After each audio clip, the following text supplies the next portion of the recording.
عباد الله رجال الله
وأصولهم وفروعهم وذوي الحقوق عليهم أجمعين أن الله تعالى يغفر لهم ويرحمهم ويعلي درجاتهم في الجنة ويرفعنا ويعيد علينا من بركاتهم وإمدادهم وأسرارهم وأنوارهم وعلومهم ونفحاتهم وبركاتهم وكراماتهم في الدين والدنيا والآخرة ثم إلى أرواح آبائنا وأمهاتنا وأجدادنا وجداتنا وأعمامنا وعماتنا وأخوالنا وخالاتنا ثم إلى أرواح جميع مشايخنا ومعلمنا في الدين وثم إلى أرواح جميع من تعلم بقلوبنا ومن تعلم بهذا المسجد جامع نور الإسلام ومن وقف ومن يعلم ومن تعلم ومن تردد ومن ساهم في بناء ونشره ثم إلى أرواح جميع المؤمنين والمؤمنات والمسلمين والمسلمات أن الله تعالى يغفر لهم ويرحمهم ويجعل الجنة مثواهم. الفاتحة. أعوذ بالله من الشيطان الرجيم. بسم الله الرحمن الرحيم. الحمد لله رب العالمين الرحمن الرحيم مالك يوم الدين إياك نعبد وإياك نستعين اهدنا الصراط المستقيم صراط الذين أنعمت عليهم غير المغضوب عليهم ولا الضالين. رب اغفر لي ولوالدي آمين. Silakan dibuka kitabnya, ada di halaman 8, 2 baris dari judul yang baru. Halaman 8, 2 baris dari judul yang baru. Wa ja'ala laka aqlan wa hadaka ila dinil Islam.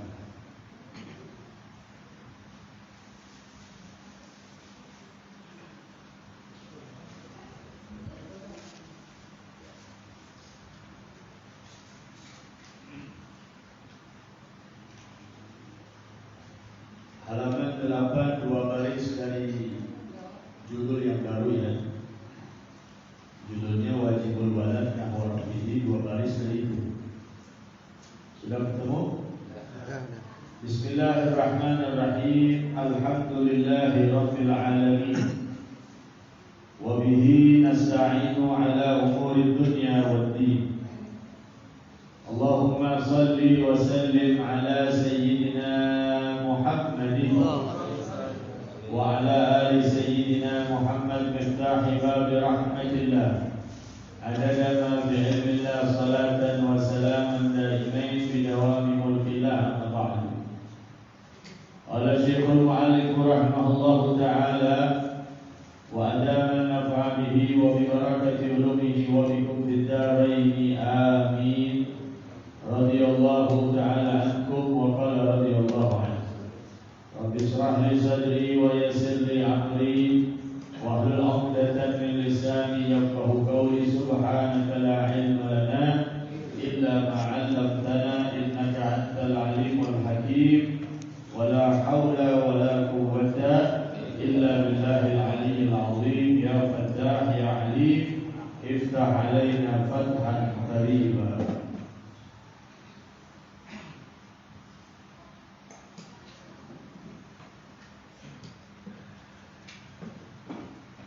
Bismillahirrahmanirrahim. Wa ja'ala laka aqlan wa hadaka ila dinil Islam alladhi huwa a'zamu ni'matin wa an'ama 'alaika bis-sam'i wal basari wal lisan wal yadayn wal rijlayn wa khalaqaka basharan sawiyyan fi ahsani khilqatin kama qala ta'ala laqad khalaqnal insana fi ahsani taqwim. Masih berkenaan tentang bagaimana Allah banyak memberikan nikmat dan karunia kepada kita. Di antara nikmat yang Allah berikan, wa ja'ala laka aqlan, Allah memberikanmu karunia berupa akal. Yufarriq bainal haqq wal batil, yang dengan akal kita bisa membedakan yang hak dan batil, wal khair minasyarr. Dengan akal kita bisa membedakan mana yang baik, mana yang buruk. Ini nikmat salah satu nikmat besar Allah berikan kepada hambanya kalau dia diberikan nikmat akal. Wahaballahu liqri'in afdala min aqlihi. Termasuk di antara nikmat yang besar yang Allah berikan kepada hambanya adalah nikmat kita diberikan akal. Alhamdulillah akal kita masih berfungsi saat ini. Alhamdulillah kita tidak dijadikan orang gila. Alhamdulillah kita tidak dijadikan orang stres. Akal kita masih normal. Kita bisa bedakan mana yang baik, mana yang buruk. Yang dengan akal itu kita bisa berinteraksi dengan masyarakat. Dengan akal kita bisa berpikir untuk melaksanakan hal-hal yang baik untuk kita lakukan. Bukan hanya itu, wahadaka ila dinil Islam. Allah pun memberikan kau petunjuk kepada agama Islam. Kita dijadikan sebagai mukmin. Nah, ini pun nikmat karunia yang besar dari Allah. Maka dengan sebab nikmat dijadikan sebagai mukmin, andai kata kita di dunia mengalami banyak kesusahan, toh itu hanya sementara. Setelah kita berpulang ke rahmatullah dalam keadaan husnul khatimah, kita bisa mendapatkan kebahagiaan yang hakiki. Makanya Allah bilang wala tamutunna illa wa antum muslimun. Jangan kalian mati kecuali dalam keadaan muslim. Jadi ketika kita dijadikan muslim pun saat ini belum tentu kita mati muslim. Kalaupun ada orang dijadikan oleh Allah sebagai kafir, belum tentu dia matinya kafir. Bisa jadi Allah berikan dia taufik, hidayah sehingga masuk ke dalam Islam. Oleh karenanya kita harus banyak baca ya Allah biha, ya Allah biha, ya Allah bi husnil khatimah. Kalau masalah 3 minggu yang lalu ada yang tanya tuh Arif kita diterangkan tentang kenapa kalau doa kita baca ya Allah biha, ya Allah biha, ya Allah bi husnil khatimah.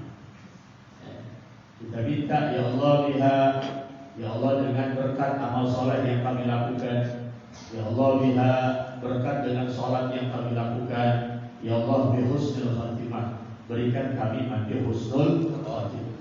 Apa mati husnul khatimah? Man yamutu al iman wal Islam. Orang yang matinya membawa iman dan Islam itu namanya mati husnul khatimah. Orang yang matinya su'ul khatimah, orang yang mati dalam tidak membawa iman dan Islam. Karena keimanan, keislaman bisa hilang tersebab ucapan, tersebab keyakinan, tersebab perbuatan. Oleh karena itu susah dan sulit untuk menjaga keimanan, keislaman yang Allah berikan kepada kita. Bagaimana cara menguatkan iman? Bikathratis sholati wal ta'at, dengan memperbanyak sholat dan memperbanyak taat kepada Allah. Karena iman itu seperti satu pohon yang kalau selalu disirami maka dia akan subur. Begitu juga iman kita. Kalau kita pupuk, kita sirami dengan amal-amal soleh, kita istiqomah ibadah kepada Allah, mengerjakan sholat 5 waktu, apalagi ditambah dengan sunnah-sunnahnya, berzikir, baca Quran, hadir majlis taklim, maka itu iman akan semakin kuat. Jadi bersyukur kepada Allah kalau kita dijadikan sebagai mukmin. Minta sama Allah biar nantinya husnul khatimah. Kita minta biar nanti dalam keadaan membawa iman dan Islam. Karena Allah gak jamin orang Islam nantinya muslim. Dan Allah juga tidak menentukan orang kafir harus mati kafir. Bisa jadi dia matinya dalam keadaan Islam. Kalau Allah berikan dia taufik, Allah berikan dia hidayah, Allah berikan dia dorongan untuk bisa masuk ke dalam agama Islam, maka al-Islam yahdil marrodah. Islam itu menghapuskan dosa-dosa yang telah lalu. Ada satu saat seorang sahabat dari kalangan orang Yahudi. Dia orang Yahudi, tapi keseharian dia selalu bersama Nabi.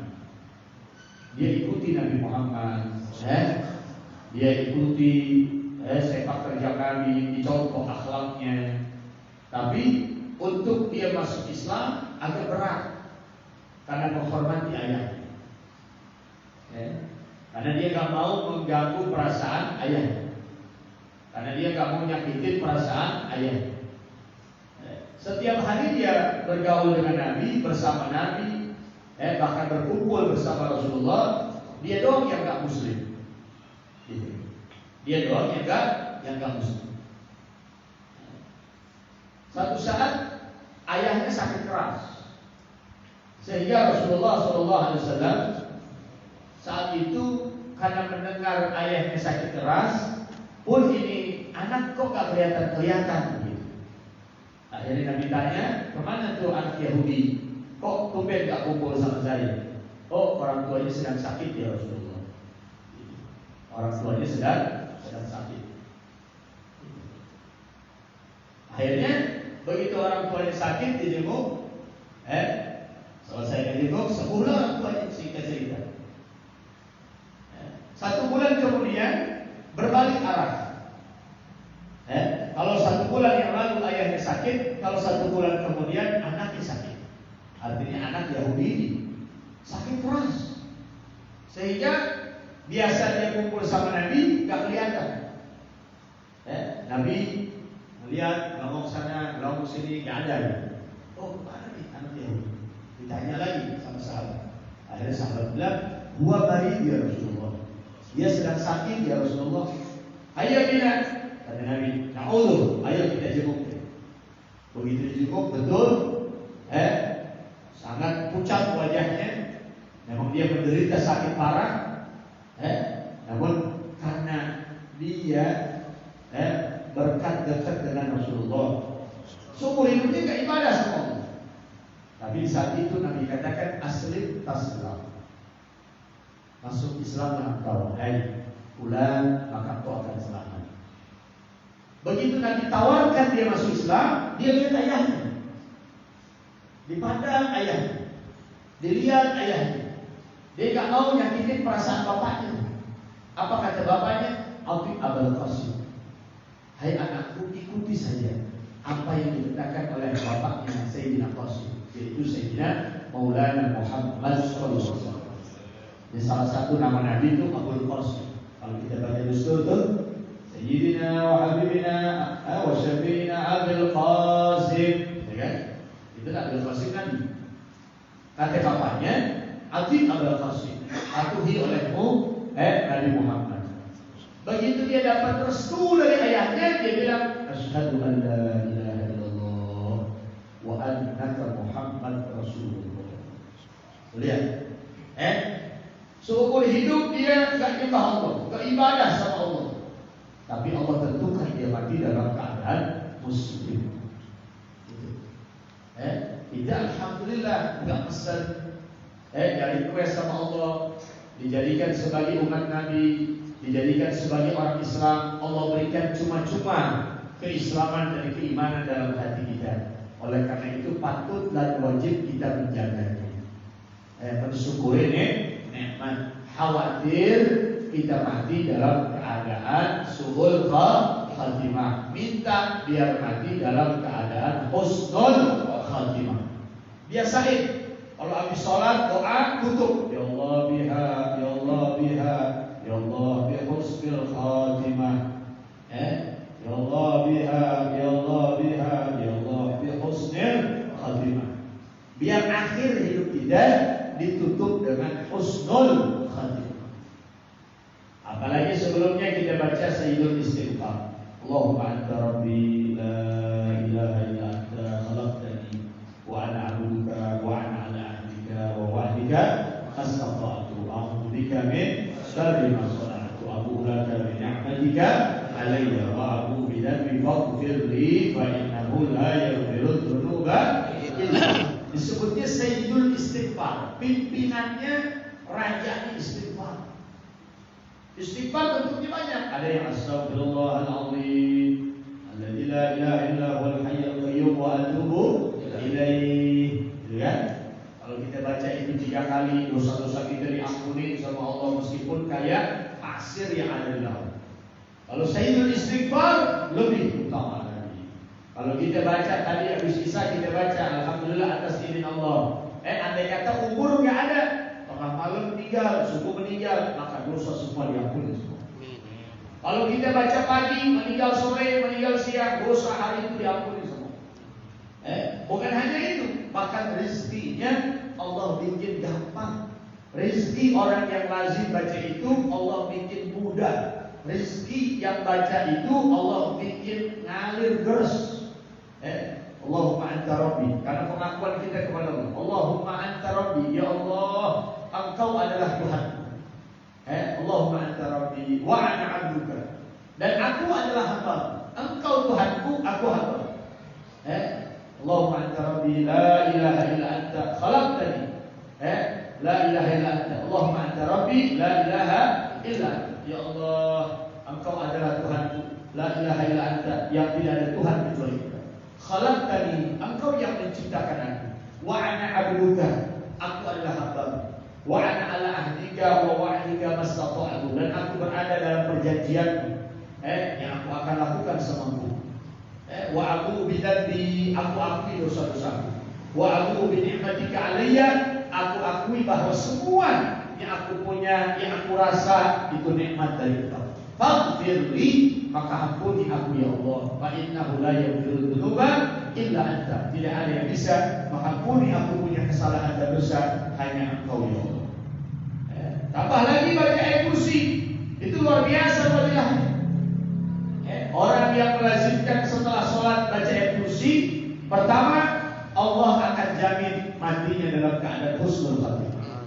Yang kedua, Allah yang akan tackle langsung urusan pencabutan nyawa. Jadi malaikat Israel, kata Allah, "Mah ya Israel, alaman yulazim qira'at ayatul kursi." Wahai Israel, pelan-pelan cabut rohnya orang yang baca ayat kursi. Jadi ditekel sama Allah, bukan lagi urusan malaikat Israel. Andai kata Israel yang cabut, Allah perintahkan untuk berlaku sopan, berlaku lembut. Karena satu tarikan sakaratul maut itu sama seperti kita dicincang 80 pedang. Satu tarikan, ditarik dari ujung kaki, satu kali tarikan itu sakitnya luar biasa. Seperti diiris-iris silet, gitu. Seperti diiris-iris pedang. Bagaimana kuasa? Tapi itu semua akan kita lalui dengan mudah kalau kita taat kepada Allah. Lazim baca ayat kursi. Makanya pegang dada kalau baca ayat kursi, ya. Allahu la ilaha illa huwal hayyul qayyum. Agar kita punya bacaan itu meresap di hati. Hati kita jadi terang. Nanti fadilahnya Allah jamin. Allah pelihara dia nantinya dalam keadaan husnul khatimah. Makanya saya bilang menarik, ntar ada babnya nyampe, ada terangin. Saya paling nggak suka kalau lagi ngajar tuh suka dipotong omongan. Ustaz maaf nanya, nggak bakal saya jawab. Nggak bakal saya jawab. Ntar aja. Kalau udah babnya pasti sampai. Makanya mulai besok, mulai saat ini terus lazimin. Baca ya Allah biha, ya Allah biha, ya Allah bihusnil. Ada seorang ulama dalam kitab Masalah Dunia disuruh pilih mati syahid atau mati husnul khatimah. Disuruh pilih mati syahid atau mati dalam keadaan muslim. Kata seorang ulama ditanya, wahai Tuhan, mana yang Tuhan pilih? Mati dalam keadaan muslim atau mati dalam keadaan syahid? Dua-duanya enak kan? Mati dalam keadaan syahid enak, mati dalam keadaan muslim juga enak. Pilihan itu adanya di tiang dengan pintu. Pintu keluar, ini tiang nih. Dari tiang ke pintu keluar jauh kan? Jauh. Dekat kan? Ini tiang nih. Pintu keluar dekat kan? Dekat. Ditanya begini, pilih mana? Mati dalam keadaan muslim di tiang atau mati dalam keadaan syahid di pintu? Jaraknya dekat. Dipilih yang mana? lebih baik aku mati dalam keadaan muslim daripada mati dalam keadaan syahid. Gitu. Kan dua pilihan Pak. Mati di tiang dalam keadaan muslim, mati di pintu keluar dalam keadaan syahid. Atau mati di dekat meja ini dalam keadaan mukmin, muslim, mati di leher itu dalam keadaan syahid. Dua-duanya bagus. Tapi yang dipilih lebih baik aku mati dalam keadaan muslim. Kenapa begitu? Karena dari jarak meja ke leher, saya nggak tahu apa yang saya lakukan. Dari jarak meja ke leher itu, saya nggak tahu keimanan saya masih ada atau tidak. Itu saking waspadanya, saking menginginkannya mati dalam keadaan muslim. Makanya al-maksiyah baridul kufur. Kemaksiatan, dosa, kalau kita jadikan hobi, kita sering melakukan dosa, itu dapat menggerogoti kekuatan iman. Berapa banyak orang gara-gara melakukan maksiat bisa mati dalam keadaan su'ul khatimah. Paham? Jadi bersyukur kita, alhamdulillah, kalau dijadikan oleh Allah sebagai hamba yang mukmin, sebagai hamba yang muslim, plus dijadikan sebagai umat Nabi Muhammad sallallahu alaihi wasallam. Bukan dijadikan umat nabi-nabi lain. Kita dijadikan sama Allah sebagai umatnya Rasulullah sallallahu alaihi wasallam.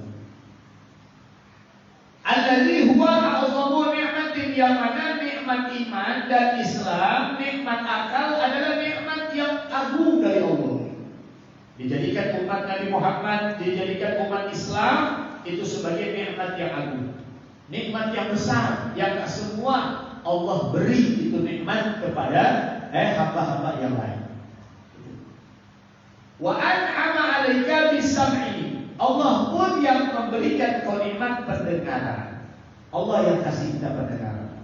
Ini mahal pendengaran.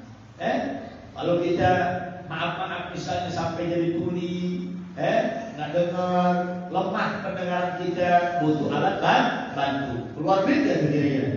Duit mahal kesehatan. Ini Allah kasih kita cuma-cuma pendengaran.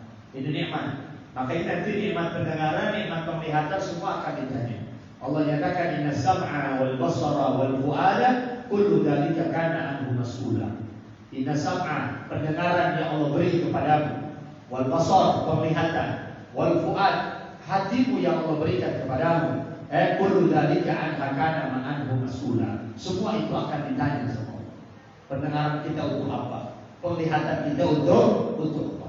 Semua akan dipertanggungjawabkan di hadapan Allah. Dalam ayat yang lain menyatakan tsumma latus'alunna yauma idzin 'anil na'im. Tsumma, kemudian kapan? Hari kiamat nanti. Latus'alunna, kalian akan ditanya satu demi satu oleh Allah. 'Anil na'im, tentang nikmat yang akan diberikan atau sudah diberikan kepada kalian. Makanya saya punya guru, salah satunya apiknya luar biasa.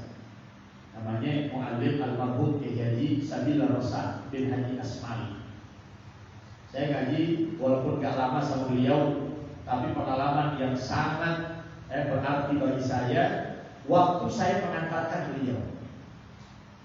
Karena gak ada yang sempat nganterin acara maulid, dan beliau orangnya gak beribet.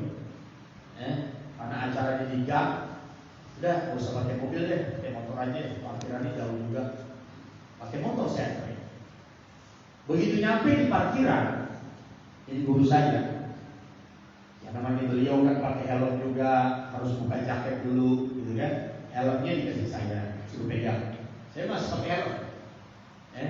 Gak lama jaketnya dikasih saya, sorbannya dikasih saya. Saya agak ribet pegang. Saya pengen naruh helm di motor orang. Gitu. Motor orang ini motor yang salah satu jamaah hadir di acara ini. Paham ya? Tapi guru saya gak kasih. Irfan, angkat dulu. Jangan tahu sih. Saya gak mau ngomong, gak berani untuk bertanya. Karena disuruh angkat, saya angkat. Sampai semuanya, jaketnya, sorbannya itu ditaruh di atas motor saya. Gitu. Saya itu masuk. Acara, beliau ceramah. Setelah pulang, singkat cerita pulang ke rumah, saya disuruh gak pulang dulu. Saya di sini deh temenin aneh minum teh dulu nih. itu saya tanya. Ustaz, yang mu'alim, maaf, fakir, boleh nggak bertanya? Saya silakan menanya apa? Tadi mengganjal di hati fakir pengen tahu gitu. Itu kenapa antum gak izinin naruh helm di motor orang? Padahal cuma sekedar naruh helm. Apa kata beliau? Tsumma latus'alunna yawma idzin. Semua akan ditanya saya. Apa yang kita lakukan di dunia? Saya khawatir kalau ente taruh helm di situ, orang yang nggak tahu, Allah nggak ada, orang yang nggak redho, itu nanti jadi persoalan kita di hari kiamat. Paham nggak kira-kira? Paham. Hal sepele kan? Sepele. Naruh helm aja jadi kasih. Rasa takutnya kepada Allah luar biasa. Takut sama Allah. Kalau nanti ini akan dipertanggungjawabkan. Padahal yang hadir maulid juga, yang ada kata orang yang tahu juga belum tentu dia marah terhadap naruh helm. Ya kan? Kita sering gak? Sering banget kita. Peci beli ngaji ngaca di motor orang. Ya, benar ya? Dengerin peci ngaca di mobil orang, lagi ibu-ibu. Di kamar ngaca, di ruang tamu ngaca, mau naik mobil ngaca, turun dari mobil ngaca. Ya, ada mobil orang, nggak salah. Makanya kalau kita kaji umat Nabi Muhammad itu bisa berat. Iya, benar ya. Satu contoh lagi. Guru saya nggak pernah. Kalau saya antarkan beliau, mengambil sesuatu yang bukan haknya. Bagaimana contohnya? Kalau kita suka diundang tahlil, begitu selesai acara dapat besek kan tuh. Kadang-kadang apa yang kita lakukan? Oh, uang yang ada di situ dimasuki, kue yang ada di situ dimasuki, benar gak? Jujur. Benar gak nih? Iya. Padahal udah izin belum main punya rumah? Kadang-kadang belum. Tuh guru saya satu dari sekian banyak guru saya kali ini. Dia satu saat saya tanya lagi, kira-kira bagaimana sih hukumnya kalau mengambil sesuatu tadi? Jawab beliau cuma ilmu limanillah bahwa halal. Kalau memang yang ngambil itu yakin sahihul bait redho, maka itu halal. Tapi kalau dia ragu, maka itu bisa jadi syubhat. Apalagi dia tahu kalau sahihul bait enggak redho, jadi haram. Itu. Kalau Anda lebih ngambil jalan yang tepat, Anda takut, kalaupun redho, khawatirnya kita kan nggak tahu. Nanti setelah kita pulang dari acara itu mungkin ada saudara datang, ya kan? Mungkin ada tetangganya yang baru datang telat, gitu. Kalau nggak ada apa-apa kan nggak enak kalau nggak dikasih. Itu awal semua. Jadi kan kita udah dapat satu bungkus, mau ngapain ngambil lagi? Apakah itu nggak ditanya nanti di hari kiamat? Bisa jadi ditanya. Kalau sahihul bait enggak, paham? Ngerti kan? Kita jangan diangkut semuanya. Buah dimasukin, kue cucur dimasukin, ketan dimasukin. Alasannya buat apa? Buat cucu di rumah. Kalau cucunya kagak doyan. Paham kan? Ini kebiasaan-kebiasaan yang kita lakuin. Tapi kalau orangnya apik, takut sama Allah, yang ketakutannya dia luar biasa. Takut-takut yang dia makan, yang dia gunakan, yang dia nikmati, itu orangnya nggak redho sebenarnya. Itu. Baik. Waktu saya mungkin pengajian ibu-ibu itu hari Jumat. Setiap selesai pengajian, biasa deh kita nyapu karpet, gulung karpet, ya kan? Itu ada namanya ibu-ibu ngaji apa nih bawa bekal, lontong bawa, ya kan? Risol dibawa, permen bawa, Cuman yang sering kesisa itu permen. Kadang-kadang kita lagi nyapu ada permen. Itu saya punya guru gak kasih makan saya di rumah. Jangan kita makan. Itu namanya syubhat. Belum tahu halal atau haram. Halal permennya, tapi yang punyanya belum kita tahu punya siapa. Itu namanya syubhat. Ditaruh aja itu, ditoples. Sampai banyak tuh permen. Nemu duit 2.000 di pondok, padahal nggak ada orang lain di pondok. Lingkupnya hanya anak mungkin. Ada 2.000, ragu, duit siapa nih? Duit ente bukan duit ente bukan duit ente. Wah, kadang-kadang aku masukin lagi di botol buat beli bola. Dulu begitu, nggak ada berani. Walaupun cuman hanya 2.000, 5.000, jatuh di ubin nggak tahu duit siapa ya. Tahu dah, ada ragu punya anak bukan, gitu. Nggak berani tuh mah. Itu semua apa yang kita lakukan, pendengaran, penglihatan, perbuatan itu akan ditanya sama Allah. Makanya di hari kiamat di mulut akan ditutup sama Allah. Di surah Yasin itu baca, al-yawma nakhtimu ala afwahihim wa tukallimuna aydihim wa tashhadu arjuluhum bima kanu yaksibun. Al-yawma, hari kiamat, nakhtimu ala afwahihim, mulut manusia kami tutup, nggak lagi bisa bohong, nggak lagi bisa bicara. Wa tukallimuna aydihim, yang ngomong itu tangan. Apa yang sudah kita lakukan dengan tangan kita. Wa tashhadu arjuluhum, kaki ini akan bersaksi di hadapan Allah apa saja yang sudah kita lakukan, termasuk duduknya kita malam Rabu di Masjid Nurul Islam. Ini kaki akan bicara di hadapan Allah, tangan kita akan bicara di hadapan Allah. Bahkan benda-benda mati, ini meja, gelas, tisu, tutup gelas, itu semuanya akan bicara di hadapan Allah Ta'ala sebagai saksi bahwa kita memang melakukan satu kebaikan. Begitu juga ketika kita melakukan kemaksiatan, semua apa yang berdekatan dengan kita itu akan disaksikan di hadapan Allah. Jadi gak ada yang bisa lolos dari perhitungan Allah. Makanya Habib Rizik bilang, di dunia ente boleh selamat, tapi tunggu pengadilan di akhirat. Siapa yang bisa lolos dari pengadilan akhirat? Sekarang dizolimi Habib Rizik, dipenjara sampai gak bisa ngerasain sinar matahari. Boleh dia semena-mena begitu, tapi nanti di akhirat, nanti di akhirat balasan al-jaza min jinsil. Dunia sementara. Berapa lama sih kita nikmati dunia? Berapa lama kita duduk di mobil mewah? Berapa lama kita tidur di kasur mewah? Paling lama 70, 80 tahun meninggal. Tapi jalan perjalanan dari alam barzakh sampai akhirat itu luar biasa. Lama saudara. Lama gak jadi? Bertanggung jawab berat. Paham? Jelas ya? Jadi wa an'ama 'alaika bisam'i, Allah berikan kau pendengaran, wal basar, penglihatan, wal lisan, Allah berikan kita lisan sehingga kita bisa bicara. Dengan mata bisa melihat, dengan telinga bisa mendengar. Itu nikmat mahal. Memang nikmat selama masih ada kadang-kadang dianggap remeh. Tapi begitu dia ngebet aja kuping, enak kan? Ya Allah, sakit banget kalau disuruh. Mata kalau lagi sehat gak dirasa. Begitu sakit mata enak kan? Itu ditegur sama Allah. Tujuannya itu apa? Lu ingat tuh nikmat mata, berapa harganya? Berapa harganya? Nggak terhitung. Berapa banyak orang capok mata, ya kan? Karena mata ini nggak berfungsi. Sekarang ada medis, ahli medis yang sudah canggih. Mata orang bisa dipindahkan ke mata orang lain, berfungsi, melihat atas ilmu yang Allah kasih. Tapi kita dikasih nikmat pendengaran, penglihatan dengan secara cuma-cuma.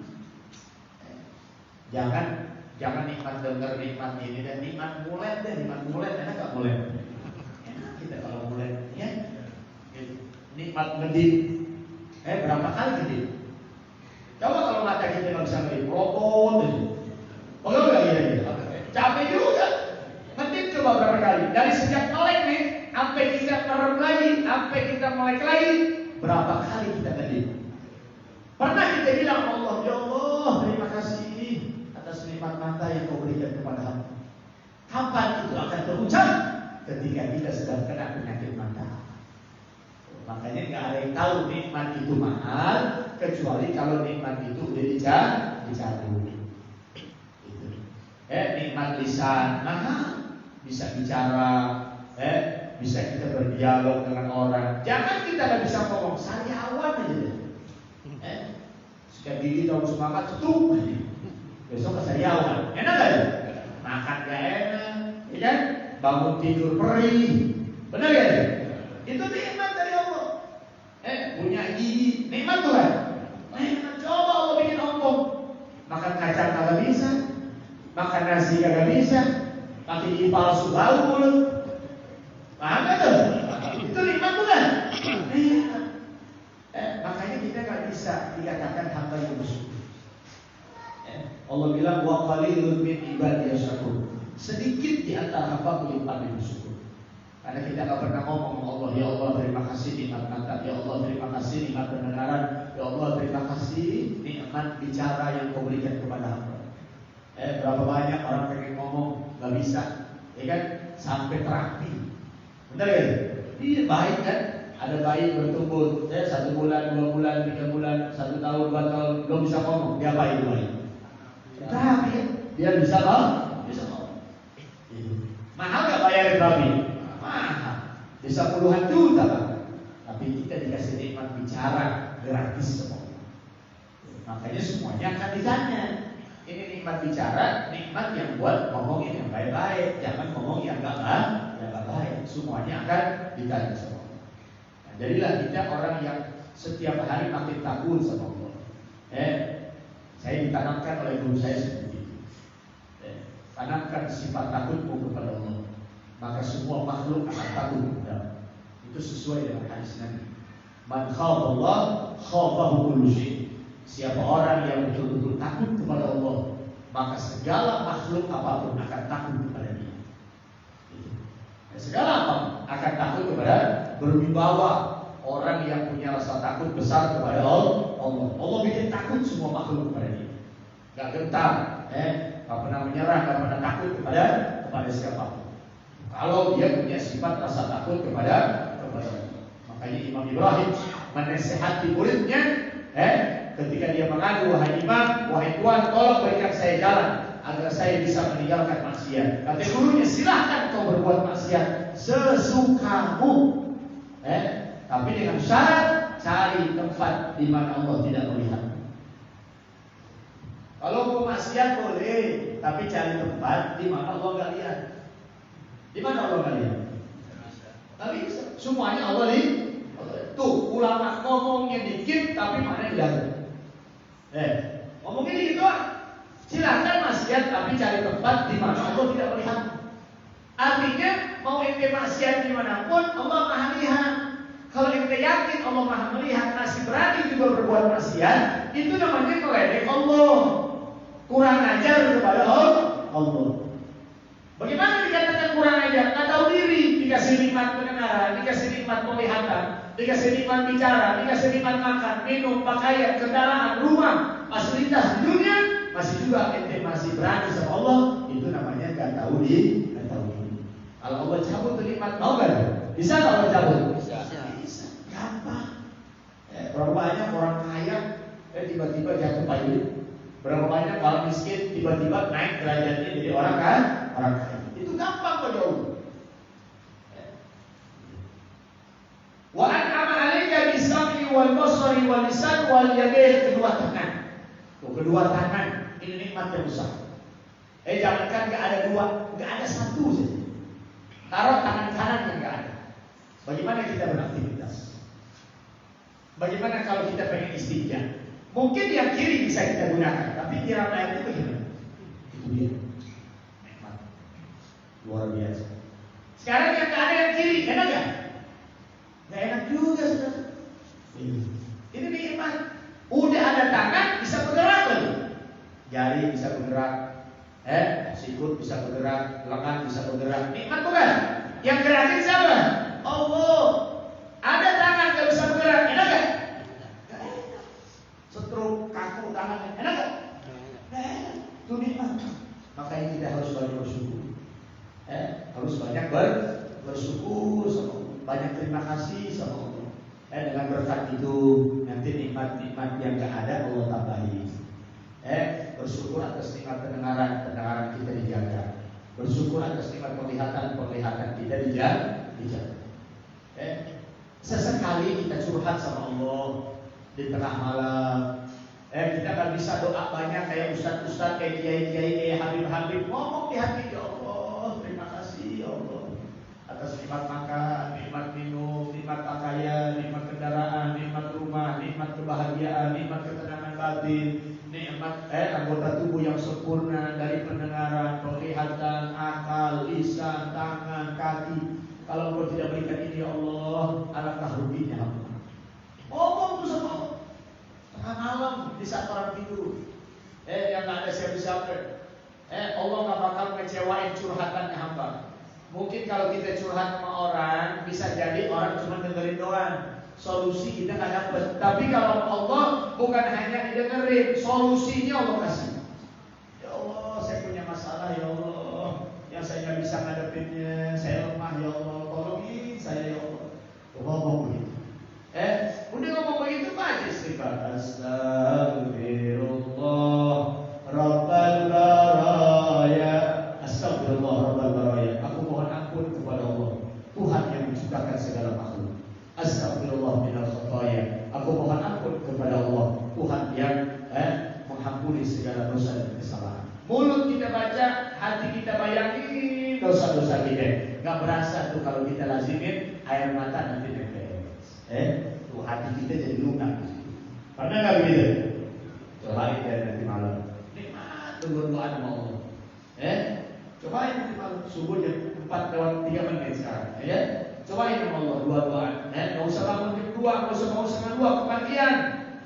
Bangun jam 3:04, bangun jam setengah 4, kamar mandi 5 menit, sholat 2 rakaat, merenung semua nikmat yang Allah kasih. Sambil baca istighfar, nikmat tuh bantu. Hati kita dan tenang. Itu curhatan sama Allah lebih nikmat ketimbang curhat sama yang lain. Paham?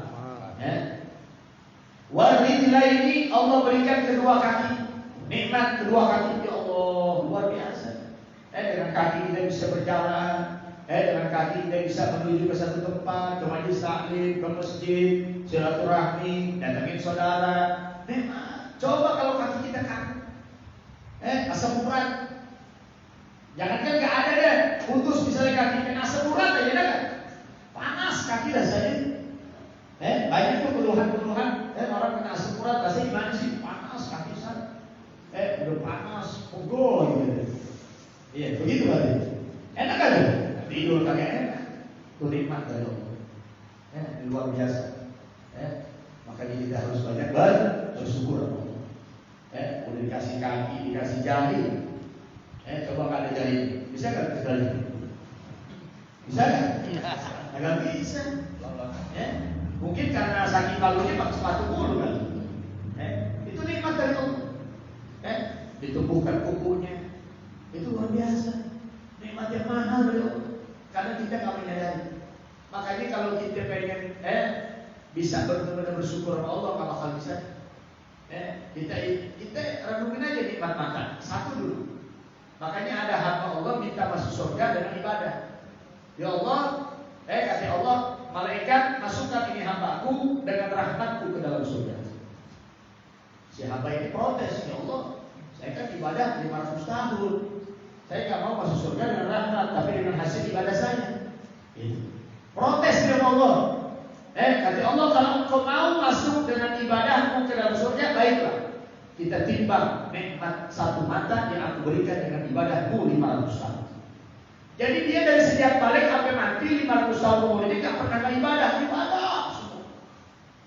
Begitu ditimbang amal ibadahnya selama 500 tahun diberikan satu, nikmat mata diberikan satu timbangan. Kalah nikmat ibadah lebih berat nikmat mata. Itu baru dihitung satu nikmat mata. Ibadahnya 500 tahun, kita baru 70 tahun, baru 20 tahun, itu udah bolos-bolos.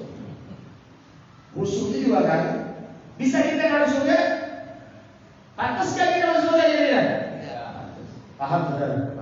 Dan sampai di sini. Wallahu a'lam bishawab. Rabbi zidni ilma wa rizqni fahma. Bismillah diatur waktu ya. Emang masih enak dengerin, nanti anak-anak capek. Coba ya. Baik. Mudah-mudahan kita makin syukur sama Allah. Amin. Ilmu yang kita belajar makin manfaat.